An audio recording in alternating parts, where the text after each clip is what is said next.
Welcome to Midnight Mystic Stories. I noticed a lot of you who are watching and enjoying the content aren't subscribed yet. If you love spine-chilling stories, creepy encounters, and unexplained mysteries, make sure to subscribe and turn on the notification bell. It really helps the channel grow and helps us keep bringing more of the content you love. And be sure to comment below where you are tuning in from. Thank you and enjoy the video. I met her at a coffee shop. A cozy little place with mismatched furniture and the smell of freshly ground beans hanging in the air.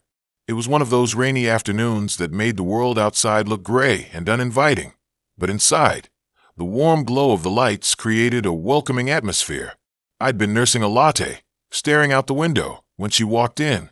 Her hair was wild and curly, and she wore a vintage band t-shirt that looked like it had seen better days, paired with high-waisted jeans that framed her figure just right. I was captivated, not just by her looks, but by the aura she carried. Something raw and real. She scanned the room and then, as if drawn to me by some invisible thread, she made her way over. We struck up a conversation. It flowed easily, like we had known each other forever, despite the fact that just minutes ago, I had been a stranger to her. She laughed at my jokes, her eyes sparkling with mischief. We talked about everything, music, movies, and dreams that felt too big for reality. I was so caught up in the moment that I barely noticed the storm brewing outside. After a couple of hours, she suggested we continue our conversation somewhere quieter. Without thinking too much, I agreed. She led me through the rain to a nearby park, where the trees loomed like silent sentinels, their leaves rustling ominously in the wind. The park was nearly deserted, save for a few dog walkers and a couple huddled under an umbrella. We found a bench, and she leaned in closer, her voice dropping to a conspiratorial whisper. She spoke of her passion for photography, capturing fleeting moments that most people overlooked. I found myself hanging on to her every word, but there was something unsettling about the way she spoke. It was almost like she was revealing secrets that no one should know. As she talked, the sky darkened further, and the wind picked up, sending a chill through the air. I glanced around, feeling the weight of the shadows that seemed to stretch and dance around us. There was a tension in the air, a sense of foreboding that I couldn't quite shake. I laughed it off, convincing myself it was just the weather playing tricks on my mind. But when I looked back at her, her expression had changed. The laughter had faded, replaced by an intensity that made my heart race.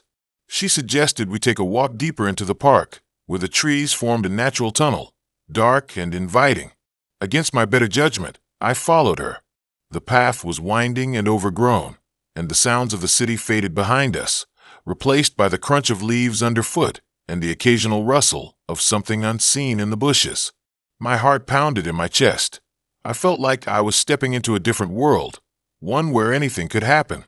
As we walked, she shared stories of her past.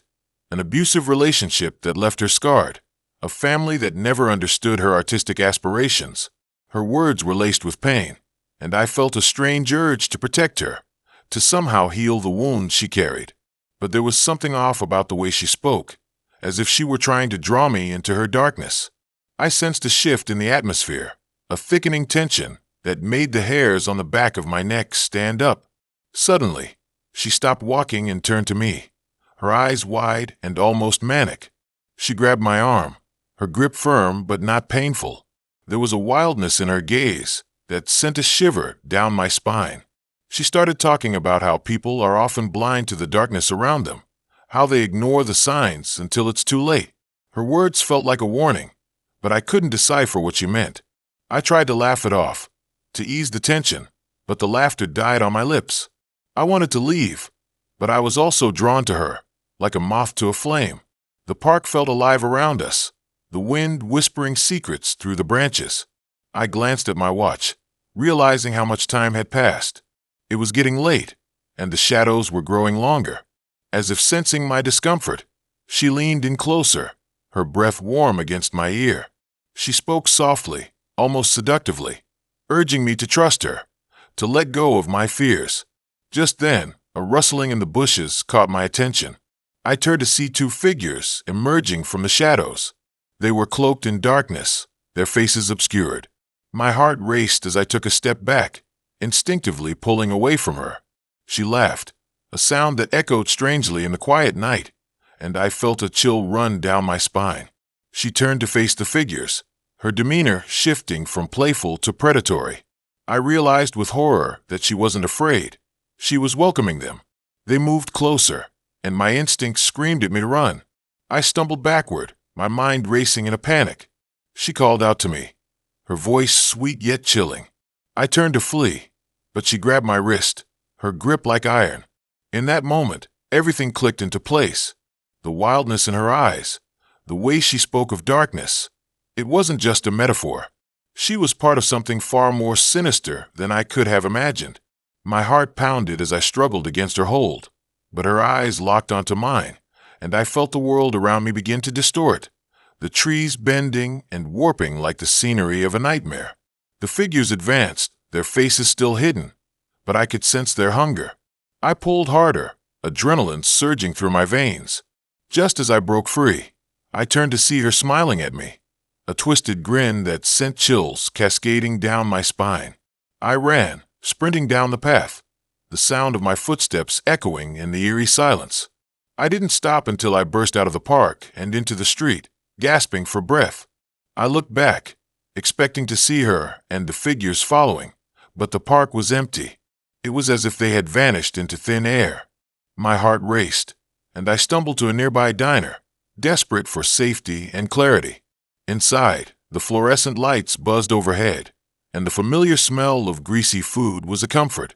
I collapsed into a booth, heart still racing as I tried to piece together what had just happened. Had it all been a dream? A figment of my imagination?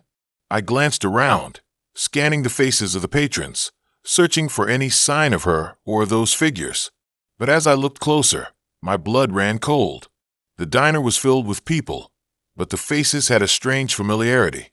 They were the same ones I had seen in the park, their smiles too wide, their eyes too vacant. I felt a sickening realization wash over me. It wasn't just her. They were all part of something, an unseen web of darkness that I had stumbled into. The waitress approached my table, a smile plastered on her face, and I felt the walls closing in. I tried to speak, to warn them, but the words caught in my throat. They were watching me, their eyes glinting with a knowing hunger, and in that moment, I understood the truth. I had walked into a trap, lured by a darkness I couldn't escape. I never thought I'd find myself swiping through a dating app on a rainy Tuesday night, heart racing, a glass of cheap wine in hand, and the glow of my phone lighting up a dimly lit room. The sound of raindrops tapping against the window was oddly comforting, a steady rhythm that made me feel just a little less alone. So, there I was, eyes scanning through faces, trying to find someone who didn't look like a cliché or a total weirdo. I stumbled upon a guy named Eric. His profile picture was striking, a ruggedly handsome guy with piercing blue eyes and a smile that seemed to promise adventure. He had written something about loving the outdoors and exploring abandoned places. I liked the vibe, so I swiped right, hoping for the best. We matched almost instantly. The conversation started off easy enough, talking about our favorite hiking spots and the thrill of urban exploration. Eric seemed genuinely interested in getting to know me, and I found myself laughing at his jokes and feeling a little flutter in my stomach. After a few days of texting, he suggested we meet up that Saturday. He had a place in mind, an old, forgotten amusement park that had been closed for years. It sounded a bit creepy, but also thrilling, and I couldn't resist the idea of wandering through a ghostly fairground under the stars. Saturday rolled around, and I felt a mix of excitement and nerves as I got dressed. I opted for a simple black tank top and jeans, throwing on a leather jacket for a touch of edge. I didn't want to overthink it. It was just a date, right? As I drove through the winding roads leading to the amusement park, the sky turned a deep shade of purple, and the trees loomed like shadowy figures against the dusky backdrop. The park was nestled away from the city, surrounded by overgrown grass and rusting rides that creaked in the wind. An eerie sense of anticipation filled the air as I parked the car and walked toward the entrance. Eric was already waiting by the rusty gate, leaning against a crumbling wall. The sight of him against the dim light made my heart race. "Hey," he said, his voice smooth, almost hypnotic. We exchanged awkward small talk before he led the way inside, the old gate creaking ominously behind us as it swung shut. The park was a labyrinth of forgotten attractions, a Ferris wheel that towered above like a skeletal giant, a carousel covered in dust, and a funhouse that looked more sinister than fun. The atmosphere was thick with an unsettling charm, the kind that sent a thrill down my spine. As we wandered through the park, the initial excitement began to fade, replaced by an unsettling feeling that something was off. The air was heavy with the smell of damp wood and rust, and the shadows seemed to dance around us. I tried to ignore the creeping sensation in my gut, convincing myself it was just the thrill of being somewhere so abandoned. Eric seemed unfazed, leading the way with a confidence I found reassuring, yet there was an intensity in his gaze that made me uneasy. We reached the funhouse, its warped mirrors reflecting distorted images of ourselves. Eric stepped inside first, and as I followed, the door creaked shut behind me, plunging us into a darkness that felt all-consuming. The mirrors warped our reflections, making us look monstrous and alien. I laughed nervously, trying to lighten the mood, but Eric's expression was serious as he pulled me closer to him. The atmosphere shifted, the thrill of adventure morphing into something more sinister. "Do you ever feel like someone's watching you?" he asked, his voice barely above a whisper. I chuckled uneasily, trying to play it cool, but my heart raced faster. The shadows moved in the corners of my vision, and I wondered if we were truly alone in the park. I could hear the wind outside howling through the cracks, and the sound sent a chill down my spine. As we walked deeper into the funhouse, I felt an overwhelming urge to turn back. The mirrors twisted my reflection, and I caught glimpses of something lurking behind me. But every time I turned, there was nothing there. Eric seemed to sense my discomfort and reached for my hand, his grip tight, almost possessive. I felt a mix of fear and thrill, caught in a web of adrenaline and uncertainty. Suddenly, the power went out, plunging us into darkness. Panic surged through me as I stumbled, reaching out blindly until I found Eric's arm. "It's okay," he reassured me, but his voice sounded different, more intense. "Just wait a second." I could hear the faint sound of something scratching against the walls, echoing like a warning. My heart raced as I realized we were trapped in this claustrophobic space, surrounded by mirrors that reflected our fear back at us. Then in the darkness, I heard a whisper, a soft, chilling sound that sent shivers down my spine. It was a voice that didn't belong to Eric. I could barely make out the words, but it felt like a warning, a plea for help. My mind raced, replaying everything I'd heard about the park, the rumors of it being haunted, the stories of those who had gone missing over the years. My instincts screamed at me to get out, but Eric held me close, his grip unyielding. I could feel the tension in the air, thick and suffocating.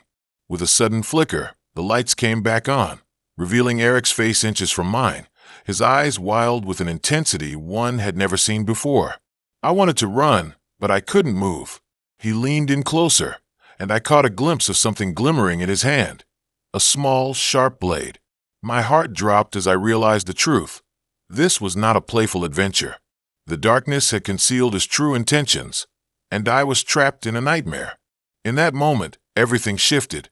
The funhouse that once felt thrilling now felt like a tomb. I turned to run, adrenaline flooding my veins as I barreled toward the exit.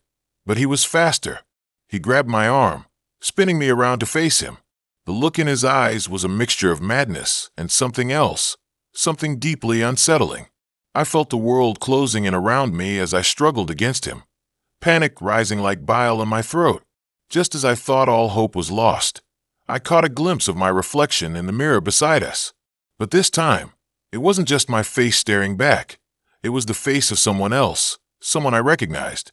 It was a girl, her eyes wide with terror, and for a split second, I felt a connection, a surge of understanding. She was trapped, just like me, and suddenly, everything clicked into place. Eric wasn't just a guy I met on a dating app. He was a predator, drawn to this place to ensnare his victims.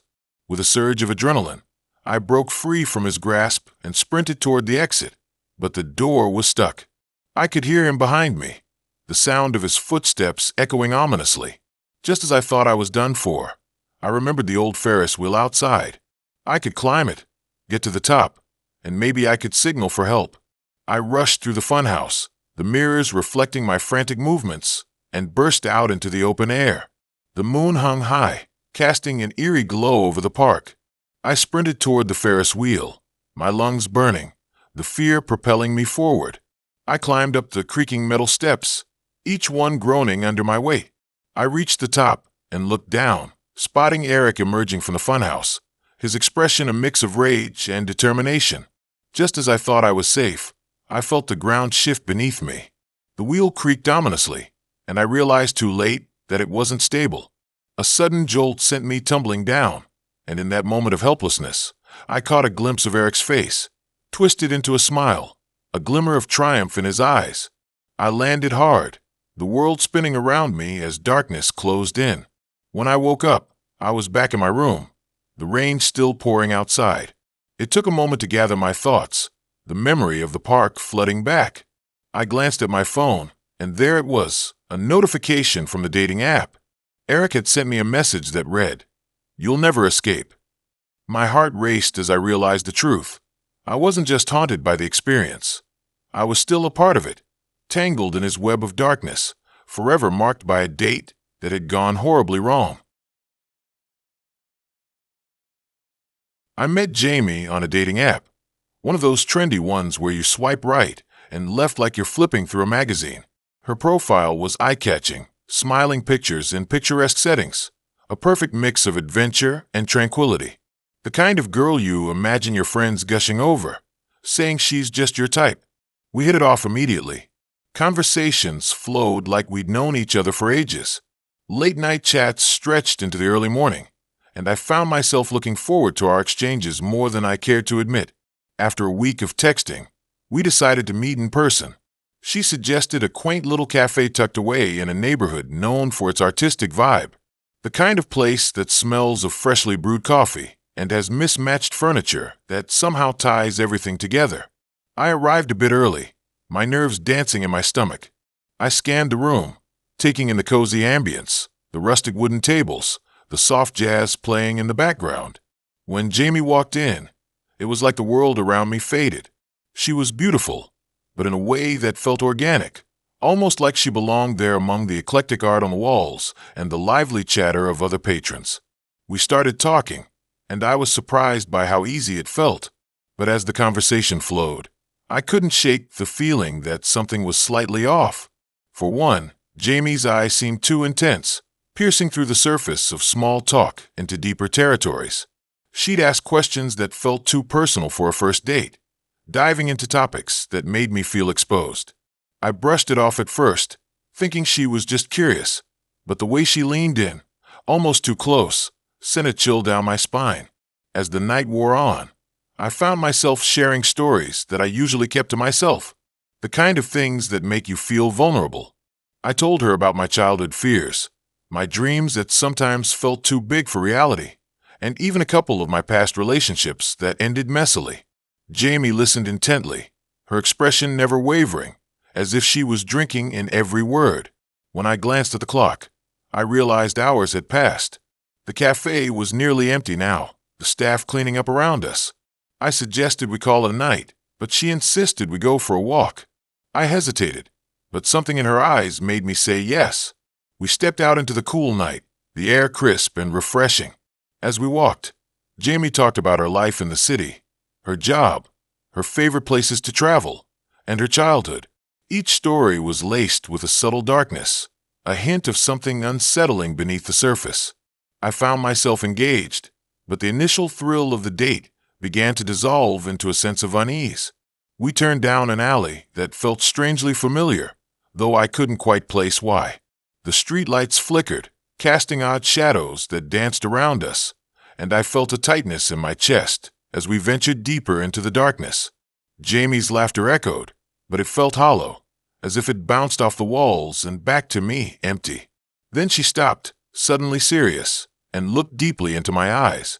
She asked me if I believed in fate, in the idea that people are brought together for a reason. I shrugged, trying to play it cool, but inside, I felt a knot forming. She continued, saying that she felt a connection to me, one so strong that it was almost predestined. I was about to respond when I caught a glimpse of movement at the end of the alley. A figure loomed in the shadows, watching us. My heart raced as I turned back to Jamie, who hadn't noticed. I tried to brush it off, but the figure didn't move, just stood there, shrouded in darkness. The unease grew, creeping into my bones like a cold wind. Without thinking, I grabbed Jamie's hand, urging her to move. She seemed surprised but went along with it. We hurried down the alley, my instincts screaming that we needed to get away. I glanced back, and the figure had vanished, leaving only the echo of my heartbeat in my ears. We finally reached a well-lit street, and I felt a rush of relief wash over me. I turned to Jamie, trying to shake off the tension. She was still smiling, but there was something unsettling in her expression. It felt like she was studying me, as if I was a puzzle she was trying to solve. The rest of the walk felt surreal. We talked about mundane things, but I couldn't shake the feeling that I was playing a part in a twisted game. I suggested we head back to the cafe, but she insisted on going to her place instead. My gut twisted at the suggestion. I made excuses, but Jamie was persistent, her voice sweet yet chilling. Eventually, I relented, thinking maybe I was overreacting. Her apartment was in an older building, the kind with creaky floors and dim lighting that felt like it had secrets of its own. Inside, Jamie offered me a drink, her movements fluid and graceful, but there was an intensity in her gaze that made me wary. As I sipped my drink, she guided me around her small living space, showing off her art collection, pieces that felt unsettling, dark, almost grotesque. I complimented her taste, but the words felt hollow in my mouth. The atmosphere thickened, and I could almost hear the silence pressing in around us. Just when I thought I might be able to relax, Jamie leaned in closer, her breath warm against my ear, whispering something I couldn't quite catch. I pulled back, startled, my heart pounding in my chest. She seemed to sense my discomfort and laughed lightly, but it was the kind of laugh that didn't reach her eyes. I felt trapped in a web of her making, every moment stretching out like an eternity. I glanced at my phone, hoping for a lifeline, but the battery was dead. Panic bubbled up inside me. I needed to leave. I needed to get out. Just then, the lights flickered and went out, plunging us into darkness. My heart raced, and I could hear my breath echoing in the silence. Jamie didn't seem fazed. Instead, she moved closer, her presence wrapping around me like a vice. I could feel her warmth, but it was suffocating. In the darkness, I could sense the shift in her energy, a predatory vibe that sent chills down my spine. I stumbled back, trying to regain my composure. I needed to escape, but the fear kept me rooted in place. Suddenly, the lights flickered back on, and I was met with a sight that sent my stomach plummeting. There on the wall was a collection of photographs. I recognized them immediately, images of me, taken from a distance, captured during our date. Each one was more intimate than the last, documenting my every move, my every expression. My heart raced as reality crashed down around me. It wasn't just a date. It was a game, when I hadn't even realized I was playing. Jamie stood there, a twisted smile on her face, as if she had just revealed a grand secret. I was just another piece in her collection, a trophy to her distorted sense of connection. In that moment, I knew I had to get out. I bolted for the door, adrenaline fueling my every step. I could hear her laughter behind me, echoing off the walls like a haunting melody. I raced down the stairs, my heart pounding in my ears, desperate to escape the nightmare that had unfolded in a matter of hours. As I burst into the night, the cool air hit me like a wave of reality.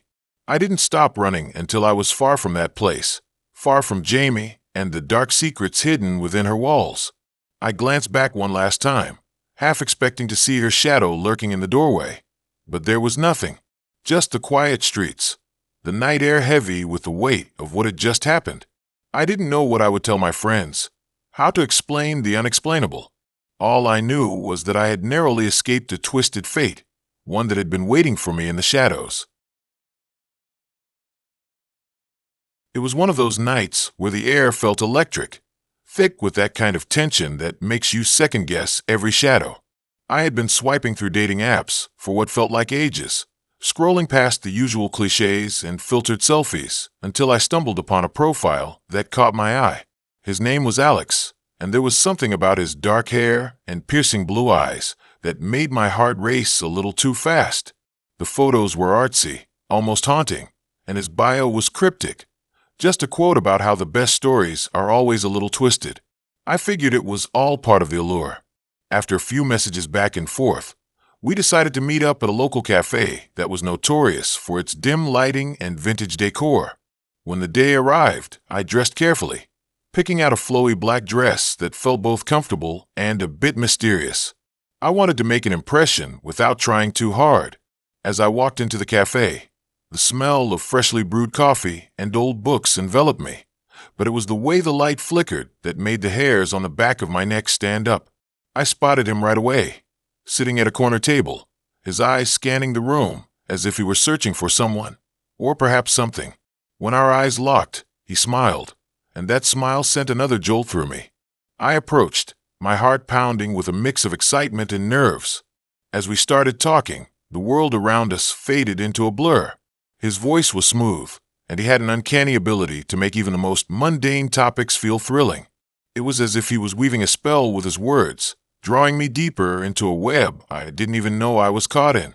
The cafe was quirky, filled with mismatched furniture and strange art that added to the ambience.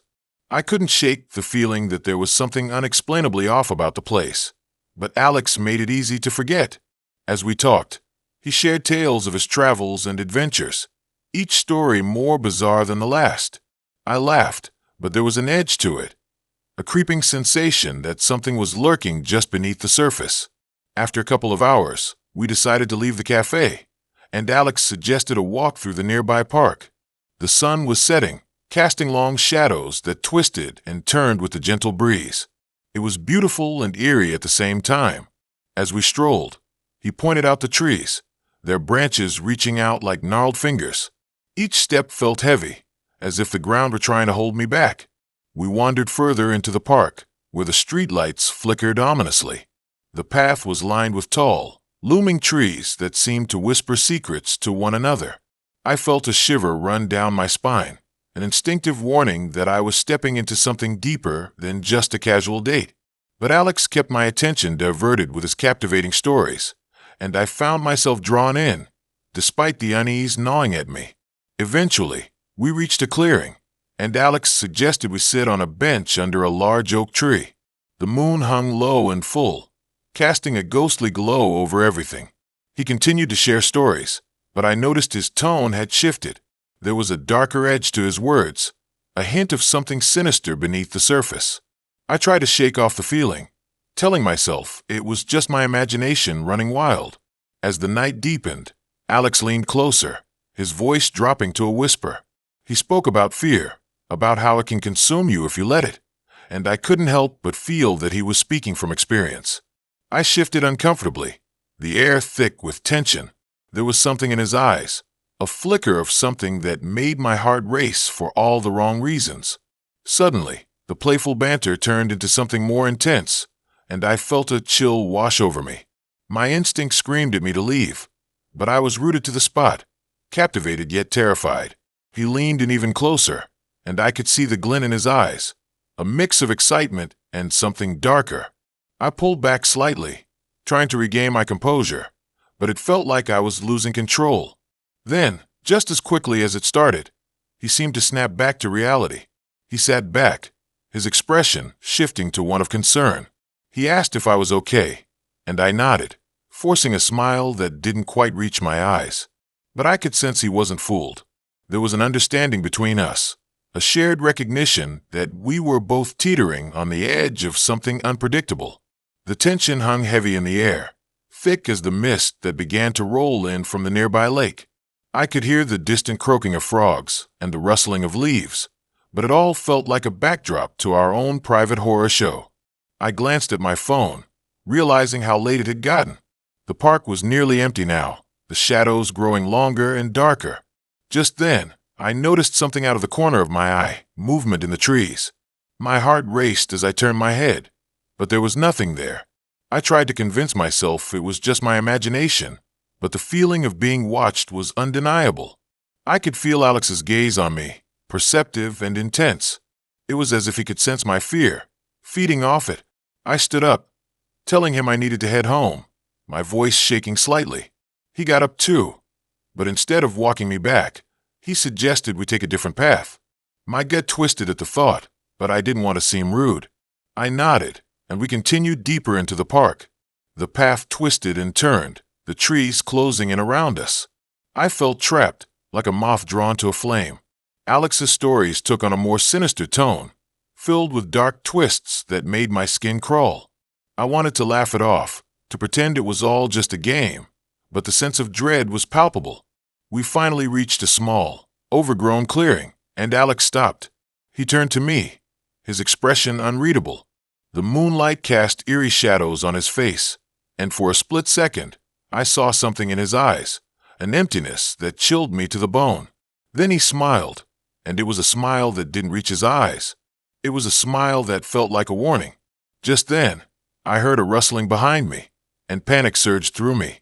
I turned to see a figure emerge from the shadows, a silhouette that felt all too familiar. My breath caught in my throat as I recognized it. The missing person from the news reports, a girl who had vanished weeks ago. But before I could react, Alex stepped closer, his demeanor shifting again. The playful banter vanished, replaced by a chilling calm. "You shouldn't have come here," he said, his voice low and steady. In that moment, everything fell into place. The stories, the darkness in his eyes, the way he had lured me deeper into the park. I knew I had to run, but my feet felt glued to the ground. The figure behind me was closing in, and I realized with horror that I was not the first to be caught in Alex's twisted game. In an instant, I turned and bolted, adrenaline coursing through my veins. I could hear them both behind me, the laughter echoing in the night, a sound that sent waves of terror crashing over me. I didn't stop to look back as I raced through the trees, branches scratching at my skin, the darkness swallowing me whole. I finally broke free from the trees and sprinted toward the street, my heart pounding in my chest. I could still hear their laughter behind me, a haunting melody that echoed in the night. I didn't stop until I reached the safety of the streetlights, gasping for breath, my mind racing. It wasn't until I got home, shaking and terrified, that I dared to let myself think about what had happened. I glanced at my phone, seeing that Alex had sent me a message. It was simple. "You were perfect for the story." I couldn't shake the feeling that I had barely escaped a nightmare, and as I lay in bed that night, darkness creeping in, I realized that the real horror wasn't just the encounter, but the knowledge that there were twisted souls out there, preying on those who dared to take a chance on love. I'll never forget the night I met Aaron. It started like any other night, scrolling through my dating app, half-heartedly swiping left and right. I was still fresh out of a breakup, and the thought of dating felt more like a chore than a thrill. But then, there he was, a picture of him standing on a cliff, the sunset painting his silhouette in warm hues. His smile was inviting, and something about his profile felt genuine. I swiped right, curious and a little hopeful. We talked for weeks, our conversations flowing like we had known each other forever. He was charming, with just the right amount of mystery. He spoke of his love for the outdoors, adventures he had taken, and places he dreamt of visiting. I found myself hanging on to every word, captivated by his stories and the way he made me feel. He suggested we meet up for a hike in the woods near my town. I hesitated, a small voice in my head warning me, but I pushed it aside. I needed this, a chance to feel alive again. The day of our hike was overcast, a slight chill in the air. I dressed in layers, ready for whatever the day had in store. As I drove to the meeting spot, a small parking area near the trailhead, excitement bubbled in my stomach. But then, as I pulled in, unease settled like a weight on my chest. There were no other cars, just emptiness stretching into the dense trees. I took a deep breath, reminding myself that I wasn't a child. I could handle this. Aaron was already there, leaning against a tree, his phone in hand. When he saw me, he grinned, and for a moment, all my doubts melted away. He was more handsome in person, his features sharp and defined. We exchanged pleasantries, and I felt an electric spark as he brushed his fingers against mine. It was exciting, a thrill I hadn't felt in ages. As we began our hike, The trees loomed overhead, their branches swaying gently in the breeze. The path twisted and turned, leading us deeper into the woods. The chatter faded as we climbed higher, the world around us growing quieter. I tried to focus on our conversation, but something nagged at me. The deeper we went, the more isolated I felt, as if the woods were swallowing us whole. Aaron chatted about his favorite hiking spots, but sometimes he'd pause, looking around as if he were aware of something I wasn't. My heart raced, and I shook my head, blaming it on my overactive imagination. We reached a clearing, and he suggested we take a break. Sunlight broke through the clouds, casting a golden glow over the scene, and I couldn't help but smile. But as I sat beside him, I noticed something odd. He was staring into the woods, his expression unreadable. I followed his gaze, my heart dropping when I caught sight of a figure in the distance. It was a fleeting shadow, darting behind a tree. I blinked, thinking it was just my mind playing tricks, but the chill creeping up my spine said otherwise. I turned back to Aaron, who was now smiling, but it didn't reach his eyes. I felt a knot form in my stomach. Was he aware of the figure too? I decided to shake it off, attributing it to the shadows playing tricks in the fading light. We resumed our hike, but my unease lingered, wrapping around me like a thick fog. As we continued, I could sense the atmosphere changing. The air grew heavier, silence enveloping us. The occasional rustle of leaves or snap of a twig felt amplified, as if the forest was alive and watching. I tried to focus on Aaron, but he seemed distant, lost in thought. When I glanced at him, he was staring ahead, a frown etched on his face. It was unsettling. Then, without warning, he took a sharp turn off the trail, heading into the denser part of the woods. My heart raced as I followed him, the underbrush tugging at my clothes. I called after him, but it felt like my voice was swallowed by the thick air. I was suddenly aware of how alone we were, and the thrill was replaced by dread. After what felt like an eternity, we came to a small clearing, a circle of trees that felt both inviting and ominous. Aaron seemed to relax, but I was on edge. He suggested we sit, and I reluctantly agreed, trying to calm the rising panic in my chest. He leaned back against a tree, and for a moment I thought I could see the boy I'd been talking to. But then he glanced at me with a strange intensity. It was like he was studying me. I could feel the weight of his gaze, and it made my skin crawl. I fidgeted, trying to make light of the situation, but every attempt fell flat. The woods felt suffocating, closing in around us. I wanted to get up, to leave this place, but a part of me was rooted to the spot, fear holding me hostage. And then I saw it again, a flicker of movement at the edge of the clearing. I turned, my heart pounding. This time, there was no denying it. A figure stood among the trees, half hidden, watching us. My breath caught in my throat, and I turned to Aaron, who was still focused on me.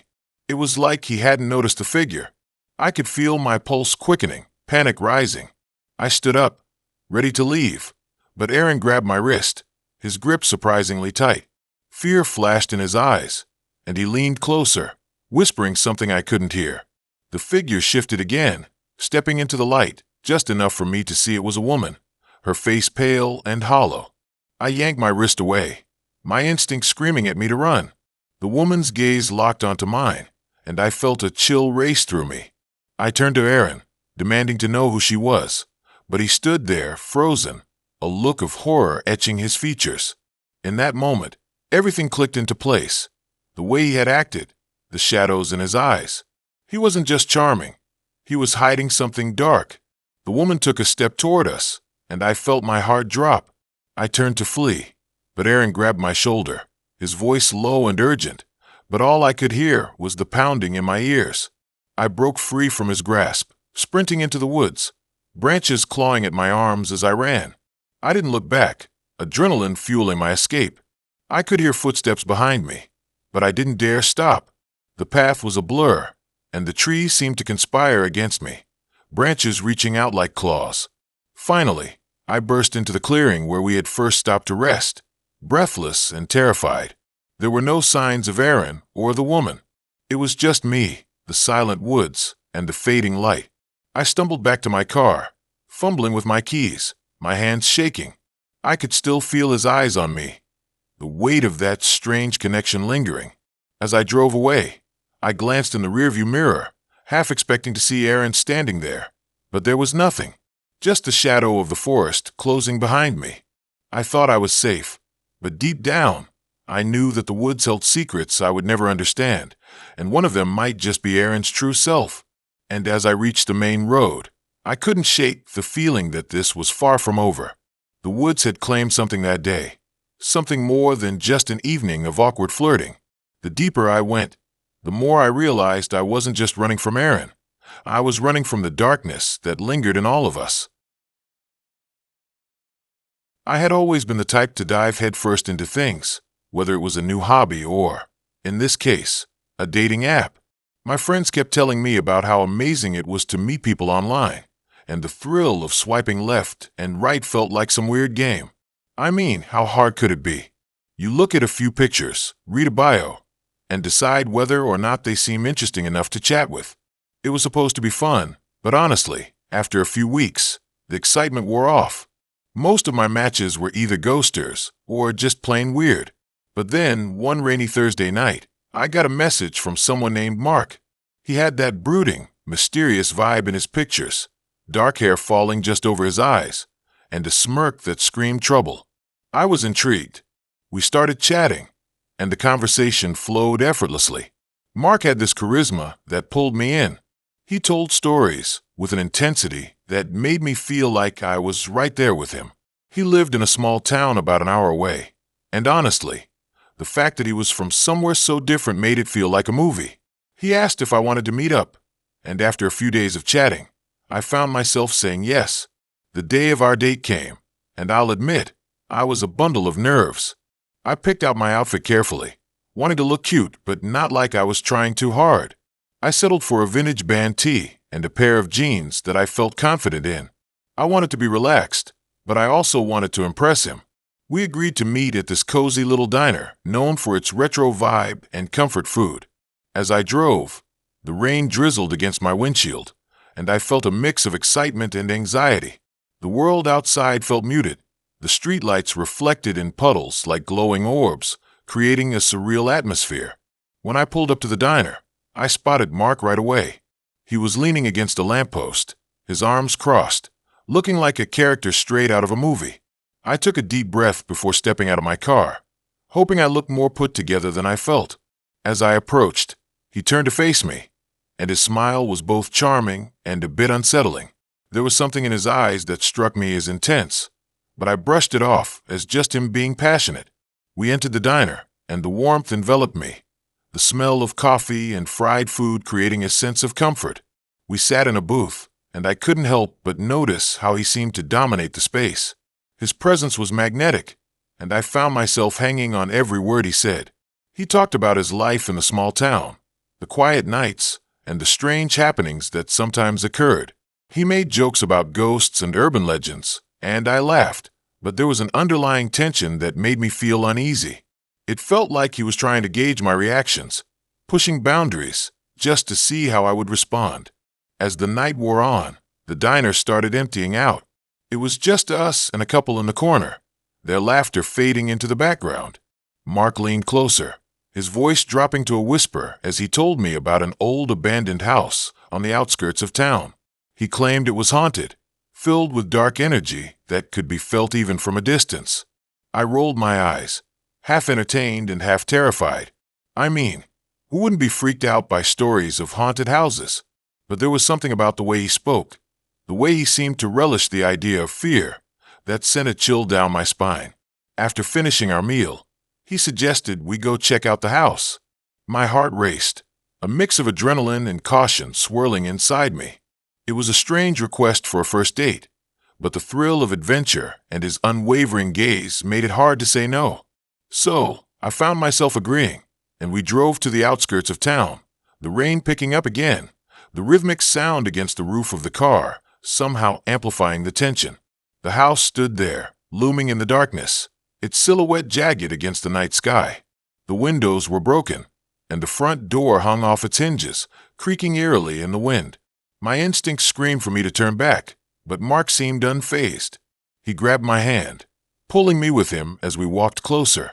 The air felt heavy, charged with something I couldn't quite put my finger on, a sense of dread creeping in as we approached the threshold. Inside, the floorboards creaked beneath our feet, each step echoing into the darkness. The smell of mold and decay filled the air, and I felt my heart pounding in my chest. Mark seemed in his element, his excitement palpable as he led me deeper into the house. Rooms were filled with old furniture, dust motes dancing in the faint light filtering through broken windows. He shone his flashlight around, illuminating faded wallpaper and shattered mirrors, and I couldn't shake the feeling that we weren't alone. As we moved from room to room, he started sharing more stories about the house, tales of disappearances and strange sounds in the night. I played along, trying to keep the atmosphere light, but deep down, a knot of anxiety twisted in my stomach. There was something about the way he spoke, the fervor in his eyes as he recounted these tales, that felt off. We made our way upstairs, the steps creaking ominously beneath us. The air grew colder, and I could see my breath forming small clouds in front of me. Mark paused in front of a door at the end of the hallway, his expression shifting from playful to serious. He whispered that this was the room where the last resident had vanished, and for a moment, I felt frozen in place. I didn't want to go any further, but the curiosity was overwhelming. He pushed the door open, and it creaked loudly, echoing into the emptiness. Inside, it was dark, the light from his flashlight barely illuminating the corners. As we stepped in, I felt a rush of fear wash over me, like something was watching us. The room was filled with old furniture, but what caught my attention was a large mirror hanging on the wall. It was cracked, the reflections distorted, and for a split second, I thought I saw something move in the glass. I turned to Mark, ready to suggest we leave, but he was staring at the mirror, an intense look on his face. I called out to him, but it was like he couldn't hear me. His eyes were glazed over, and I felt a wave of panic wash over me. I reached for his arm, trying to pull him away, but he didn't budge. Instead, he leaned closer to the mirror, and I felt a chill run down my spine. The air felt heavy, almost suffocating, and I could swear I heard whispers echoing in the room. Suddenly, the door slammed shut behind us, and I felt a surge of adrenaline. I yanked on the doorknob, but it wouldn't budge. I turned back to Mark, and he was still entranced by the mirror, his expression shifting from curiosity to a strange smile. My heart raced as I realized he wasn't himself anymore. Something in him had changed. The whispers grew louder, and I could feel the room closing in on me. In a fit of panic, I grabbed Mark's arm, shaking him violently, and suddenly, he snapped back to reality. His eyes widened in confusion, and he looked at me as if seeing me for the first time. I shouted for him to help me get out, and together, we pushed against the door, finally managing to force it open. We stumbled out of the room, the whispers fading behind us, and I didn't stop running until we were outside, the cool night air hitting my face like a slap. I didn't look back, dragging Mark behind me as we raced to the car. I could feel my heart pounding in my chest, adrenaline coursing through my veins as we drove away from that house. The ride back was tense, silence hanging thick between us. I glanced at Mark, who was staring out the window, the intensity from earlier replaced by something I couldn't quite read. He turned to me, and for a moment I thought I saw a flicker of something dark in his eyes. But just as quickly, it was gone, replaced by an almost innocent look as if he had no idea what had just happened. I dropped him off at his car, my mind racing. He smiled at me as if nothing was wrong, and I forced a smile back, my heart still pounding. I drove home, the streets feeling longer and emptier than usual. The rain had stopped, but I couldn't shake the feeling of dread that had settled in my stomach. Once I got home, I locked the door and leaned against it, trying to calm my racing heart. I thought about everything that had happened, the way Mark had changed in that room, how something seemed to pull him in, and I couldn't shake the feeling that it wasn't over. The night had taken a turn I never expected, and as I settled into bed, I couldn't help but glance at the mirror across the room. I felt a chill run down my spine, the whispers echoing in my mind. I rolled over, trying to push the thoughts away, but sleep didn't come easily. It was as if the night had left a mark on my soul, a reminder that sometimes what seems charming and intriguing can hide something sinister just beneath the surface. The thrill of dating had turned into a nightmare, and I couldn't shake the feeling that Mark wasn't just an ordinary guy. The chilling realization settled in. Maybe he had brought something back with him from that house, something that would haunt me long after our date. I saw him on one of those dating apps that promise to find your perfect match. You know, the ones where you swipe right and left like you're playing an endless game of digital poker. His profile was a mix of charm and mystery. A tall guy with dark hair and a smile that could melt ice. We chatted for a few days, sharing our favorite movies and music, and I felt this pull towards him, like gravity was stronger when we talked. It was exciting, and I'd be lying if I said I didn't daydream about him. When he suggested we meet up, my heart raced with anticipation. We decided to go to this little cafe on the outskirts of town, a place known for its vintage vibe and dim lighting. I arrived early, the smell of fresh coffee and pastries filling the air. I chose a small table in the corner, feeling a mix of nerves and thrill as I waited. The cafe was cozy, with old records playing softly in the background. The lights were low, casting a warm glow that felt intimate, even with strangers around. Time ticked by, and I started to wonder if he'd bail. Just as I was about to check my phone, the door swung open. He walked in, looking even better in person than his pictures. I felt my stomach flip as he spotted me and made his way over, that confident smile plastered on his face. We talked for hours, and it was like we had known each other forever. He had this way of drawing me in, his voice smooth and engaging. But there were moments, fleeting glances, when I caught something darker in his eyes. I brushed it off, thinking it was just my imagination, the excitement of a new connection playing tricks on my mind. As the sun dipped below the horizon, casting shadows that danced around us, he suggested we take a walk. I was game, feeling adventurous and a little reckless. We strolled through the quiet streets, the atmosphere shifting as the night deepened. The laughter from the cafe faded behind us, replaced by an eerie stillness that made the hairs on the back of my neck stand up. Eventually, he led me to a park, the path illuminated by dim streetlights that flickered ominously.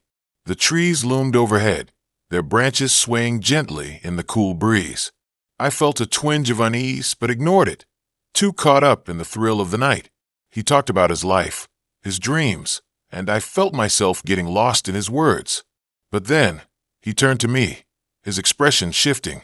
There was something in his gaze, a sudden intensity that sent chills down my spine. It was like I was staring into the depths of a storm, unpredictable and wild. I tried to brush it off, laughing nervously. Yet, the tension hung in the air like a thick fog, making it hard to breathe. He stepped closer, and I could smell his cologne, a mix of cedarwood and something else that felt unsettling, almost feral. My instinct screamed at me to step back, but I stood there, rooted to the spot, as he reached out to touch my arm. The moment his skin met mine, I felt a rush of cold, like I was standing on the edge of a precipice. His eyes darkened, and he leaned in, whispering something I couldn't quite catch. My heart raced as my mind scrambled to process what was happening. In that instant, I felt more alone than I ever had, surrounded by darkness despite being with someone. I pulled away, laughing it off again, but the laughter felt hollow. I suggested we head back, feeling a sense of urgency clawing at my insides. He seemed to sense my unease, and for a moment his expression softened. But then it returned, that shadow behind his eyes, and I knew I had to get out of there. We walked back in silence, the air thick with tension. The streetlights flickered as if they were struggling to stay lit, and I couldn't shake the feeling of being watched. I quickened my pace, glancing over my shoulder, half expecting someone to jump out from the shadows. Finally, we reached my car, parked in the half-empty lot. I fumbled for my keys, my hands shaking slightly. He leaned against the passenger door, still watching me with that unsettling intensity. I tried to smile, but it felt forced. As I unlocked the door, I heard a sound behind me, a rustling in the bushes. My heart raced again, and I turned to look, but saw nothing. When I turned back, he had moved closer, his face inches from mine. The fear bubbled up inside me, and I stepped back, opening the door and sliding into the driver's seat. He leaned down, peering through the window, still smiling, but it felt wrong, like a wolf in sheep's clothing. I started the car, the engine roaring to life, and I looked at him, trying to gauge his reaction. He waved goodbye, and I backed out of the parking space, my heartbeat echoing in my ears. I could still feel his gaze on me as I pulled away, the sense of relief washing over me as I put distance between us. But as I drove home, something gnawed at me, a feeling I couldn't shake. It wasn't just fear, it was a sense of dread, like I had narrowly escaped something terrible. I turned up the radio, trying to drown out the thoughts swirling in my head, but they kept creeping back. Once home, I locked the door behind me and leaned against it, taking a moment to catch my breath. I tried to shake off the night, convincing myself it was just nerves. But deep down, I knew that wasn't it. My phone buzzed, and I jumped. It was a message from him, a simple, "Had a great time tonight." I stared at the screen, my heart racing again. My instincts told me to ignore him, to block him, but curiosity tugged at me. I typed back, "Yeah, me too." But the words felt heavy, like a weight pulling me down. As I set my phone down, I caught a glimpse of something out of the corner of my eye. My heart dropped as I turned to the window, seeing a shadow moving outside. Panic set in as I rushed to the curtain, peeking through the fabric. Nothing, just the empty street, bathed in the glow of the streetlights. I tried to convince myself it was my imagination, but the unease still gnawed at me. I shut the curtains tightly, my breath quickening as I backed away from the window. Then my phone buzzed again. It was another message from him. "I know where you live." My blood ran cold. I stared at the screen, my mind racing. How did he know? I hadn't shared my address. The night replayed in my mind, every detail sharpening into focus. The flicker of his eyes, the way he had leaned in, the feeling of being trapped. Suddenly, the weight of the night settled in, and I realized I had walked into a web I couldn't escape. The thrill of the date had morphed into a nightmare, the charming stranger revealing his true self. I felt the walls closing in, panic rising as I stumbled back to the door. In that moment, the chill I had felt on the walk home returned, gripping me tightly. I grabbed my phone and ran to the living room, dialing the police. As I spoke, my eyes darted to the window, every shadow seeming to move, every sound amplifying the fear coursing through me. Just as I hung up, I heard a soft knock at the door. My heart pounded in my chest as I froze, the echo of that knock reverberating through my mind. I stood there, paralyzed, and I knew the night was far from over. I signed up for a dating app on a whim, scrolling through profiles in my dimly lit apartment while binge-watching some reality show. I figured, why not? Everyone else seemed to be finding love, or at least some form of companionship. My friends were already teasing me about being the last single one in our group. So there I was, swiping left and right, feeling a mix of hope and skepticism. The guys all looked like stock photos, but then I stumbled across David. His profile was simple yet intriguing. He had a rugged charm, like someone who spent weekends hiking and exploring. The photos of him against breathtaking landscapes made me feel a rush of adventure. I was captivated, and before I knew it, I had sent him a message. We hit it off immediately, exchanging texts that flowed effortlessly. Every notification made my heart race a little faster, as if I were a teenager again. After a week of chatting, we decided to meet up. David suggested a quaint little cafe nestled in a part of town I hadn't explored yet. I arrived early, my nerves dancing in my stomach as I waited. The cafe was cozy, with dim lighting and the comforting scent of freshly brewed coffee filling the air. The sound of soft jazz played in the background, creating a perfect atmosphere for a first date. When David walked in, I felt a wave of warmth wash over me. He was even more handsome in person, his smile lighting up the room like a beacon. We settled into a corner booth, and the conversation flowed seamlessly. We talked about everything from our favorite movies to our childhood dreams. But as the hours passed, I couldn't shake the feeling that something was off. It was subtle, like a whisper in the back of my mind. David had a way of looking at me that was both intense and unsettling. His gaze felt like it pierced through my facade, digging into my insecurities. I brushed it off as nerves, convincing myself that it was just the thrill of the unknown. But as the date wore on, I noticed little things, a slight tremor in his hand when he reached for his coffee, the way he seemed to shift in his seat whenever I mentioned something personal. The cafe began to empty out as the night wore on, and I could feel the atmosphere changing. The soft jazz turned into something more ominous, almost haunting. David leaned in closer, his voice lowering as he shared a story about his childhood. He spoke of a dark time, a moment of loss that left him scarred. There was something unsettling in the way he described it, a flicker of something dangerous lurking beneath the surface. I tried to focus on his words, but my mind was racing. My heart pounded as I thought about leaving. Yet, part of me was drawn to him, captivated by the intensity of his presence. I was aware of the danger, but I couldn't tell if it was real or just my imagination. As he shared more of his life, I felt a strange connection, a magnetic pull that kept me tethered to the moment. As we finished our drinks, David suggested we take a walk. The night air was cool, sending a chill down my spine. We strolled through the dimly lit streets, the shadows of the trees stretching across the pavement like dark fingers. I felt a rush of adrenaline as he reached for my hand, and for a moment, I forgot about my unease. We walked for what felt like hours, lost in conversation, but the deeper we went into the city, the more I felt the atmosphere shift. The streets grew quieter, the buildings looming over us like silent giants. I felt small and vulnerable, the weight of his presence growing heavier. I tried to shake off the feeling, telling myself I was overreacting. Suddenly, David stopped walking and turned to face me. His expression was intense, his eyes dark and unreadable. I felt a surge of fear as he leaned closer, the world around us fading into a blur. He spoke softly, but there was a sharp edge to his words that sent a chill down my spine. He told me about the importance of trust, how it was the foundation of any relationship. I nodded, but inside, I felt a knot tightening in my stomach. Before I could process what was happening, he grabbed my wrist, his grip firm and unyielding. Panic surged through me as I realized how alone we were in this secluded part of town. I tried to pull away, but he held on, his eyes searching mine with a fervor that felt almost desperate. I could see a flicker of something wild in him, a darkness that didn't match his charming exterior. Just then, a loud noise echoed through the empty street, a car backfiring in the distance.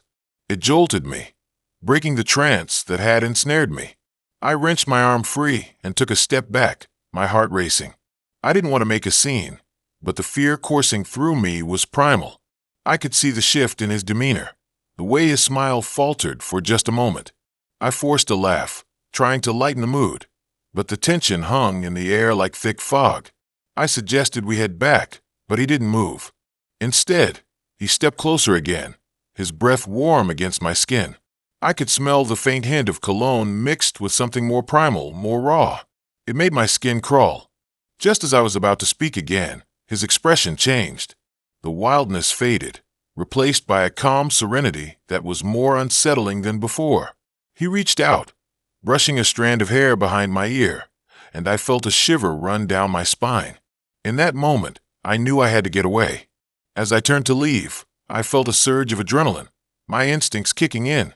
I sprinted down the street, not daring to look back. The night air rushed past me, the sound of my heart pounding in my ears drowning out everything else. I didn't stop until I reached a busy street, the lights and laughter of passers-by grounding me. I glanced back, half expecting to see him in pursuit, but there was nothing, just the empty street behind me, echoing with the faint sounds of the city. I couldn't shake the feeling that something was wrong, that David had been hiding something beneath his charming facade. I hurried home, locking the door behind me and leaning against it, my breath coming in ragged gasps. I didn't know what to make of the night, the strange connection we had shared, the darkness that had seeped into our conversation. I felt a mix of relief and dread, knowing I had escaped but unsure of what I had really encountered. Days passed, and I tried to move on, but David haunted my thoughts. I found myself checking my phone, half expecting a message that never came. It was a strange feeling, being drawn to someone who felt so dangerous. Then, one night, I received a notification, a message from David. My heart raced as I opened it, but my blood ran cold as I read the words. "I know where you live." Just like that, The thrill of the chase turned into a chilling reality. The darkness I had sensed in him was real, and I was left with the looming question: how well do we ever really know someone? I met Sarah on a dating app that promised connections deeper than just swiping left or right. Her profile was captivating, a mix of moody photography and poetic quotes that hinted at a creative soul. It felt like I was drawn to her, not just physically, but emotionally. We chatted for days, sharing snippets of our lives, our hopes, and dreams. I felt an undeniable connection, something that transcended the usual small talk. After what felt like forever, we decided to meet at a quaint little cafe tucked away in a corner of the city, far from the usual hangouts. The cafe had an old-world charm, with creaky wooden floors and walls adorned with vintage photographs. It was the kind of place that made you feel like you were stepping back in time. I arrived early, my heart racing with a mix of excitement and anxiety. At first glance, it seemed harmless, but the atmosphere felt thick, as if the air was charged with unspoken secrets. I tried to shake off the feeling, focusing on the warmth of the coffee cup cradled in my hands. When Sarah walked in, it was as if the world had paused. Her long, flowing hair framed her face perfectly, and her smile made my heart skip a beat. We hit it off immediately, diving into deep conversations about art, life, and the universe. The hours flew by, and laughter echoed in the cozy corners of the cafe. But as the sun began to set, casting long shadows across the room, I noticed something unsettling in her eyes. There was a glimmer of intensity that made me uneasy, a flicker of something that felt almost predatory. After we finished our drinks, Sarah suggested we take a walk. She led me down narrow streets lined with overhanging trees, their gnarled branches creating an eerie canopy above us. The cool breeze nipped at my skin, and I felt an odd sensation creeping in, like the world around us was watching. I dismissed it as nerves. I was just getting to know someone new, after all. Still, I couldn't shake off that feeling of being watched. As we strolled further into the dimly lit streets, Sarah shared stories about her childhood, her family, and her struggles with depression. It was raw and real, and I admired her vulnerability. But then, she began to talk about darker things. The whispers she heard in the night, the figures that lurked in the shadows, and the dreams that felt all too real. Each word sent a chill down my spine, and I couldn't help but feel like I was being drawn into a world I didn't understand. We found ourselves in a small park, the moonlight filtering through the leaves, casting ghostly shadows on the ground. Sarah's demeanor shifted, her voice dropped an octave, and there was a strange intensity in her gaze. She started to talk about the importance of connection and how sometimes she felt that people could be more than just flesh and blood. It was as if she was trying to lure me into a trap with her words, weaving a spell that felt both enchanting and terrifying. I felt my heart race, the tension building like a tightening coil. The park was eerily quiet, save for the rustling of leaves and the distant sound of a train in the background. I glanced around, half expecting someone to jump out from behind a tree. But it was just us, and yet I couldn't shake the feeling that we weren't alone.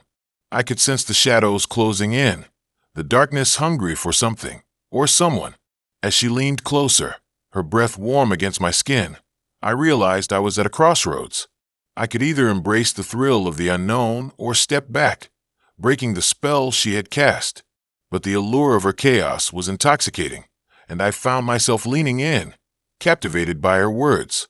Just as I was about to lean in for a kiss, though, a loud crash echoed through the park, startling us both. It sounded like glass shattering. My heart raced, and I instinctively pulled back. Sarah's expression shifted instantly. Her eyes darkened, and her lips curled into a menacing smile. She glanced toward the sound, then back at me, her gaze piercing through the dim light. It was like a switch had flipped. The playful girl I had been talking to was gone, replaced by someone else entirely. I felt a rush of adrenaline, the kind that comes with a looming sense of danger. With an unsettling calmness, she suggested we check it out. My instinct screamed at me to run, to get out of there, but I felt rooted to the spot, caught in her hypnotic pull. We walked toward the sound, shadows dancing around us, the air thick with tension. The park was now cloaked in darkness, and my phone's battery was dead, leaving us in a world of uncertainty. As we approached the source of the noise, I noticed a figure in the distance, hunched over and obscured by the shadows. My heart pounded in my chest, fear mingling with curiosity. Sarah walked ahead of me, her movements graceful yet predatory, like a cat stalking its prey. I hesitated, torn between following her and retreating to safety. The figure suddenly turned, revealing a face lined with dirt and despair, eyes wide and frantic. I gasped, realizing it was a man, disheveled and wild-eyed. He stumbled toward us, pleading for help. But before I could move, Sarah stepped in front of me, blocking my view. Her voice was a low murmur, barely audible over the pounding in my ears. I couldn't hear what she was saying, but the man's expression twisted into one of fear and recognition. It was as if he knew her, and in that moment, the air shifted again. Without warning, Sarah lunged at the man, her movements swift and calculated. I stood frozen, my mind racing as I tried to process what was happening. The man screamed, and in that instant, I felt the weight of reality crash down around me. I turned to run, adrenaline fueling my escape, but Sarah's voice echoed behind me, filled with a chilling laughter that sent ice through my veins. I raced through the park, heart pounding in my ears, the shadows closing in as I ran. My mind was a whirlwind of questions. Who was she? What did she want? And why had I been so blind to the signs? As I burst out of the park and into the street, I finally felt the cool night air against my skin, a stark contrast to the suffocating darkness behind me. I didn't stop running until I reached my apartment, slamming the door shut and locking it behind me. My heart raced as I leaned against the door, panting. I tried to shake off the fear and confusion, but the image of Sarah's twisted smile haunted me. I knew I had to get away from her, to sever the connection that had drawn me in so deeply. But as I caught my breath, I glanced at my phone, and my heart sank. There was a message from Sarah, time-stamped just moments after I had fled. "You can't escape me. I'll always be a part of you." The hairs on my neck stood on end, and I realized that the connection we had formed was far deeper than I had ever imagined. It was a bond that transcended the physical, a dark tether that would haunt me long after that night. I remember the day I decided to finally break my dating drought. It felt like a personal challenge. I was scrolling through dating apps, swiping left and right like a robot, when I stumbled upon a profile that caught my eye. His name was Eric, and his bio was short but intriguing. He had this rugged look, a slight smile that seemed genuine, and interests that mirrored mine: hiking, horror movies, and a love for obscure music. It was as if the universe had aligned to throw us together. After a few exchanges of messages, we decided to meet up. He suggested a local cafe that had a reputation for its quaint, vintage vibe. I remember arriving, the old wooden door creaking as I stepped inside. The place was dimly lit, with mismatched furniture that gave it a homey feel. The scent of freshly brewed coffee hung in the air, mingling with the sweet aroma of pastries. I spotted him in the corner, his eyes scanning the room until they landed on me. There was something magnetic about his presence, like he had this energy that drew you in. We talked for hours, losing track of time as we shared stories and laughed over silly anecdotes. Eric had a way of making the mundane feel extraordinary, and I felt a connection I hadn't experienced in a long time. I was so wrapped up in the moment that I didn't notice the subtle changes in his demeanor. Occasionally, I caught him glancing at the door, his brow furrowing slightly. It was almost imperceptible, but it sent a chill down my spine. I brushed it off as nerves. After all, dating is a minefield of anxiety. As the evening wore on, Eric suggested we take a walk. The sun had dipped below the horizon, leaving a blanket of darkness sprinkled with starlight. The air was cool, and I felt invigorated, almost euphoric. He led me to a nearby park, a secluded area that was bordered by trees, their branches swaying gently in the breeze. The atmosphere shifted. The laughter and chatter from the cafe faded, replaced by the rustling leaves and the distant sound of a train passing by. We walked along the path, engaging in deeper conversations. However, I noticed Eric's body language was starting to change. He was more reserved now, his responses shorter, and his gaze drifted more frequently into the shadows of the trees. I felt a twinge of unease gnawing at me, but I couldn't place it. Maybe it was just the unfamiliarity of being out with someone new. As we walked further into the park, I spotted an old gazebo in the distance, its paint peeling and the structure creaking ominously under the weight of time. I suggested we check it out, thinking it would be a fun adventure. Eric hesitated for a moment, but then nodded, leading the way. Once inside the gazebo, the atmosphere shifted again. The air felt thick, almost suffocating, and I started to feel a sense of dread creeping in. The moonlight barely penetrated the treetops, casting eerie shadows that danced on the ground. Eric stood close, his posture tense. I could see his jaw clenching, and for the first time, I noticed how he was gripping the railing tightly, knuckles white against the faded wood. I tried to lighten the mood with some jokes, but he only half-heartedly chuckled, his eyes darting around as if he were expecting something or someone to appear. An unsettling feeling settled in my stomach. It was as if the park itself was watching us, the trees whispering secrets I couldn't decipher. I suggested we head back, sensing his discomfort, but he shook his head, his voice low and serious. He wanted to stay a little longer, to soak in the atmosphere. I felt a chill run down my spine, and I regretted my earlier enthusiasm. I was starting to realize I didn't know this guy at all. The connection I felt earlier was now overshadowed by an inexplicable tension. As we stood there, the silence wrapped around us like a thick fog. I could hear my heart racing, each beat echoing in my ears. I struggled to maintain my composure, trying to act as if everything was normal, but I couldn't shake the feeling that something was terribly wrong. Suddenly, Eric's phone buzzed violently in his pocket, shattering the oppressive quiet. He fished it out, glancing at the screen with a frown. I caught a glimpse of the name Megan. His face paled, and for a brief moment, I saw something dark flicker in his eyes. Fear? Anger? I couldn't tell. He quickly silenced the phone, stuffing it back into his pocket, but the tension had escalated to a boiling point. I suggested we leave again, my voice trembling slightly as I spoke. Eric hesitated, his gaze still fixed on the ground. Then, without warning, he turned to me, his expression shifting. He looked haunted, as if he were wrestling with demons I couldn't see. I took a step back, my instinct screaming at me to run. But before I could react, he lunged forward, grabbing my arm with an intensity that startled me. I felt the heat radiating off him, his grip firm yet desperate. It was a moment of panic, and in that instant, I was ready to scream and bolt. But then I noticed something. His eyes were glistening, not with malice, but with fear. He started to speak, his words tumbling out in a frantic rush. He told me about Megan, how she was someone from his past, someone who had become obsessed with him. He explained how she refused to let go, how she had stalked him for months, and how he had come to this park to escape her.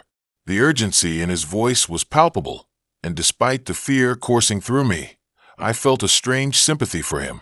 Suddenly, the sound of footsteps echoed through the park, heavy and deliberate. My heart raced as I turned my head toward the sound. There, emerging from the shadows, was a figure, a woman, her silhouette cut sharply against the dim light.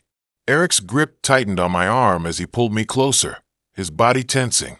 The woman stepped into the light, her features becoming clear. It was Megan.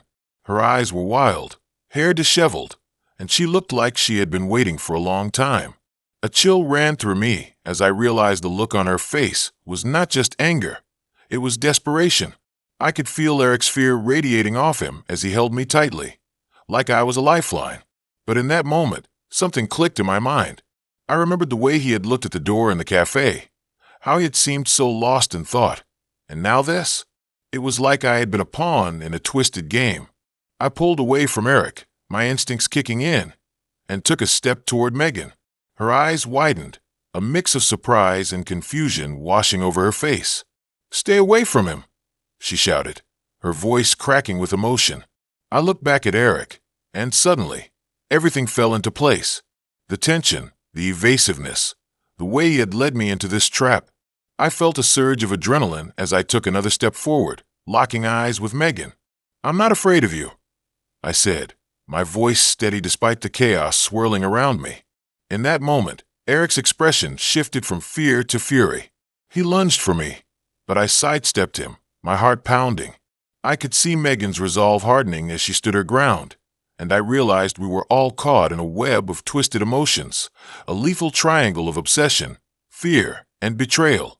As I moved further away, the night air felt electric, charged with the tension of unspoken truths.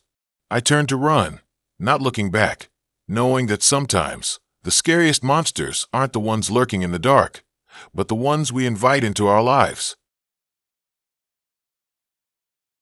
I had never really been one for online dating. It felt too much like shopping for a partner, like scrolling through an endless catalog of faces and bios, each one more polished than the last. But after my last breakup, I figured, why not? I was in a mood to explore, and the idea of meeting someone new, someone fresh, seemed appealing. So, one lazy Saturday night, I downloaded an app and created a profile. At first, it was just casual swipes, thumbs flicking left and right until I stumbled across a profile that caught my eye. His name was Jason. He had this boyish charm in his photos, with tousled hair and a warm smile that felt genuine. His bio was simple but intriguing, looking for something real. I hesitated, then swiped right. To my surprise, we matched almost instantly. We started messaging, and the conversation flowed easily. Jason was funny, intelligent, and surprisingly deep. He talked about his love for old horror films and shared obscure trivia about them. I enjoyed his sense of humor, and before I knew it, we decided to meet. He suggested a little cafe tucked away in a quiet part of town, a place I'd never heard of but was excited to explore. The day of our date arrived, and I felt a mix of nerves and excitement. I picked out my outfit carefully, wanting to strike the right balance between casual and cute. I arrived at the cafe early, the smell of freshly brewed coffee wafting through the air and mingling with the sweet scent of pastries. The place was quaint, with mismatched furniture and dim lighting that made everything feel cozy. I settled into a corner booth, sipping my coffee, and waited. When he walked in, I recognized him immediately. He looked even better in person, a bit more rugged than in his pictures. He flashed that same warm smile and made his way over. We exchanged awkward pleasantries, but once we started talking, it was as if we'd known each other forever. Time seemed to slip away, and I lost track of everything around me. We laughed, shared stories, and felt a spark that was undeniable. But as the evening wore on, I noticed something unsettling about him. It was subtle at first, a slight shift in his demeanor when the conversation veered into deeper topics. He seemed to darken, almost as if a shadow flickered across his face. When I mentioned my love for hiking, his eyes glinted with something I couldn't quite place. He talked about the thrill of being in the wilderness, how the isolation could bring out the true nature of people. The way he said it was off. It sent a chill down my spine, but I brushed it off as a quirk. We left the cafe, and he suggested we take a walk. The night air was crisp, and the streetlights cast an orange glow, creating an almost dreamlike atmosphere. We strolled down a quiet alley, laughter echoing off the walls. But then he stopped abruptly, his expression shifting. He looked at me with a strange intensity, and for a moment, I felt trapped under his gaze. He began to share a personal story about a friend who had gone missing during a camping trip years ago. He recounted it with such vividness, as if he were reliving the moment. The details were gruesome, how they found the campsite abandoned, the eerie silence of the woods. I couldn't tell if he was trying to scare me or if it was just a dark joke, but a sense of unease settled in my stomach. As we continued walking, I tried to shake off the feeling. The night felt heavy, and I could hear my heart pounding in my chest. We walked into a park where the trees loomed overhead, their branches swaying gently in the wind. He suggested we sit on a bench, and I complied, hoping to ease the tension. But as soon as we sat, his demeanor shifted again. He leaned closer, his voice dropping to a whisper. He started to talk about the darkness within people, how everyone had a hidden side. The way he spoke felt almost hypnotic, and I found myself drawn in despite the alarm bells going off in my head. I tried to deflect, to steer the conversation back to lighter topics, but he was relentless. It was like he was probing, searching for something deep within me. I felt exposed, as if he could see right through my carefully constructed walls. Suddenly, he reached out and touched my arm, the warmth of his hand contrasting sharply with the chill in the air. I flinched, pulling away instinctively. That's when I noticed the way his smile faltered, just for a split second, revealing something sharp beneath the surface. It was like a mask slipping, and I felt a wave of panic wash over me. I excused myself under the pretense of needing to use the restroom, desperate for a moment alone to collect my thoughts. As I walked away, my mind raced. What had started as a fun encounter had turned into a nightmare. I could feel the weight of his gaze on my back, the creeping dread threading its way through my veins. I needed to leave, to get away from him. In the restroom, I splashed cold water on my face and stared at my reflection. Who was this guy? I had to remind myself of the fun, charming guy I'd been talking to just hours before. Had I misread him? I took a deep breath, trying to steady myself. The last thing I wanted was to jump to conclusions, but that feeling of unease wouldn't shake off. When I returned to the bench, he was still there, but he seemed different, almost expectant. I forced a smile, trying to mask my fear. I suggested we call it a night, that I needed to get home. His expression shifted, and for a moment, I thought I saw anger flicker in his eyes. But then he smiled again, that same charming grin, and nodded. As we walked back to the street, I felt like I was moving through water, each step heavy and slow. My mind raced with thoughts of how to get away. I needed to be safe. We reached my car, and I fumbled for my keys, heart pounding as I unlocked the door. But before I could slide into the driver's seat, he stepped in front of me, blocking my way. The smile on his face felt like a mask, and I could sense the tension in the air. He leaned in closer, and I could see the darkness in his eyes, a predatory glint that sent chills down my spine. Just as I thought I would have to push past him, he suddenly stepped back. His expression changed, confusion flickering across his face. I took my chance, slipping into the car and locking the door. I could see him standing there, looking at me with a mixture of surprise and something else, disappointment maybe. I started the engine, heart racing as I backed out of the space. As I sped away, I glanced in the rearview mirror. He was still standing there, watching me, a smirk playing on his lips. I could feel the weight of his gaze long after I turned the corner, a sense of dread settling in my gut.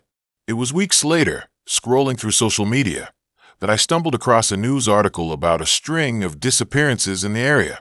The victims had all been last seen on dates, and the details of each case were eerily similar. And then there was a photo, a blurry shot of a man with familiar features. It was Jason. I felt my stomach drop as the realization hit me. It hadn't just been my imagination. I had narrowly escaped something terrifying. But the twist came when I reached the end of the article. The police had a suspect in custody, a man they believed was connected to the disappearances. His name? Jason. The photo wasn't just a coincidence. He was wanted, and I had brushed shoulders with a monster. I felt the blood drain from my face as the horrifying truth sank in. I wasn't just lucky. I had been chosen, like all the others. I had been swiping through Hinge for weeks, my thumb growing tired from the endless carousel of faces smiling back at me. The usual crowd of overly filtered selfies and cheesy bios started to blend together, until one profile caught my eye. Her name was Mia, and her pictures were different. No post shots in trendy cafes or cute dog pics. Instead, she had a series of moody black and white images, all with a haunting intensity that pulled me in. There was a certain darkness about her that intrigued me, a rawness that felt real in a world of curated perfection. We matched, and the conversation flowed effortlessly. She was witty, sharp, and had an almost magnetic charm. As we chatted late into the night, I felt a connection that I hadn't experienced with anyone else. When she suggested we meet up, I was more than ready. She proposed a hidden spot in the woods, a place she claimed held stories of lost lovers and forgotten secrets. Intrigued and a bit nervous, I agreed, thinking it would be an adventure, a break from the mundane. The day of our meeting rolled around, and as I drove to the secluded location, a sense of foreboding settled in my stomach. The trees loomed over the narrow path, their gnarled branches reaching out like skeletal fingers. I parked my car and stepped out, the crunch of gravel underfoot echoing in the stillness. The air was thick with the scent of damp earth and something else, something sweet yet rotten. I brushed it off as my imagination running wild and made my way deeper into the woods, following the sound of rustling leaves. Mia stood there, illuminated by the dappled sunlight filtering through the branches. She wore a flowing white dress that danced in the breeze, giving her an ethereal quality. As I approached, her smile widened, revealing an unsettling enthusiasm. We exchanged pleasantries, but something about her eyes felt off, as if they were hiding something beneath the surface. I shrugged it off, chalking it up to my nerves. We ventured further into the woods, laughing and sharing stories, but I couldn't shake the feeling that we were being watched. The trees whispered secrets in the wind, and every so often, I catch a glimpse of movement out of the corner of my eye. I tried to focus on Mia, her laughter bubbling up like a melody, yet the unease gnawed at me. The deeper we went, the thicker the shadows became, wrapping around us like a shroud. At one point, we stumbled upon an old, weathered cabin hidden among the trees. It looked abandoned, its wooden walls splintered and darkened by time. Mia's eyes sparkled with mischief as she suggested we explore it. I hesitated. Something about the place felt wrong, but my curiosity got the better of me, and I followed her inside, the creaking door protesting as we stepped over the threshold. The interior was cluttered with dust and cobwebs, remnants of a life once lived. Old furniture lay strewn about, and the air was thick with the smell of rot. I felt a chill run down my spine as I stepped further in, the floorboards groaning under my weight. Mia seemed unfazed, her excitement palpable as she rummaged through the debris. She picked up an old photograph, its edges frayed, and held it up to the light. I leaned closer to see, but the image was too faded to make out any details. Mia's fingers lingered on the photo, her expression shifting from playful to somber in an instant. She muttered something about lost souls and broken dreams, and for a moment, I felt a wave of sadness wash over me. But there was something more lurking beneath her words, something dark and sinister. As we explored the cabin, I couldn't shake the feeling that we were not alone. Every creak of the floorboards, every rustle of leaves outside seemed amplified, and I found myself glancing over my shoulder. Mia, however, continued to dig through the remnants, her laughter echoing off the walls. It was infectious, yet it felt hollow, like a mask she wore to hide something deeper. We found an old journal, its pages yellowed and brittle. Curiosity piqued. I opened it and began to read. The entries detailed the life of a woman who had lived in the cabin long ago, filled with tales of love and loss that turned darker with each page. As I read about her descent into madness, I felt a chill run through me. The words danced in my mind, intertwining with the sense of dread growing in the pit of my stomach. Mia's laughter faded, and I looked up to find her staring at me with an intensity that made my heart race. "What do you think?" she asked, her voice low and almost hypnotic. I felt a shiver of fear run through me as I tried to gather my thoughts. I muttered something about the journal being sad, but as I looked into her eyes, I saw a flicker of something darker, a glimmer of insanity. The atmosphere shifted, the air thickening with tension. I suddenly felt trapped, as if the very walls of the cabin were closing in around me. I tried to back away, but Mia stepped closer, her presence suffocating. "You know," she said, her voice almost a whisper, "this place has a way of revealing the truth." My heart raced as I darted toward the door, but she blocked my path, her smile twisting into something sinister. Panic surged within me, and I realized I had underestimated her. The Mia I had been talking to was gone, replaced by someone, or something, far more terrifying. I glanced around, searching for an escape, but the cabin felt like a maze, each corner leading me deeper into despair. In a desperate bid for freedom, I shoved past her, sprinting through the door and into the chaotic wilderness outside. I could hear her laughter trailing behind me, echoing in the trees. The woods transformed into a labyrinth, branches clawing at my skin as I ran. My breath came in ragged gasps, and the shadows danced menacingly around me, as if they were alive. Just when I thought I had lost her, I stumbled upon an old graveyard, the headstones crooked and forgotten. Panic surged as I realized the names etched into the stone. They were all women, all connected to the cabin. I felt a chill run through me, and as I turned to flee, there she was, Mia, standing at the edge of the clearing with an eerie calmness. In a voice that was almost melodic, she spoke. "It's beautiful here, don't you think?" I felt the ground shift beneath me, the weight of dread pressing down. I backed away, but the headstone seemed to close in around me, trapping me in a nightmare. In that moment, the truth hit me like a freight train. Mia wasn't just a woman I had met on a dating app. She was the embodiment of the lost souls, the darkness that had consumed those who had come before. Each laugh, each smile was a mask, hiding the horror beneath. I turned to run, but the ground gave way, and I fell into a void, the laughter echoing in my ears, a haunting reminder that I had walked right into a trap. As the darkness enveloped me, I realized the truth. Mia was no longer just a girl I had met online. She was the phantom of the woods, a chilling reminder that sometimes what seems beautiful can hide the deepest horrors.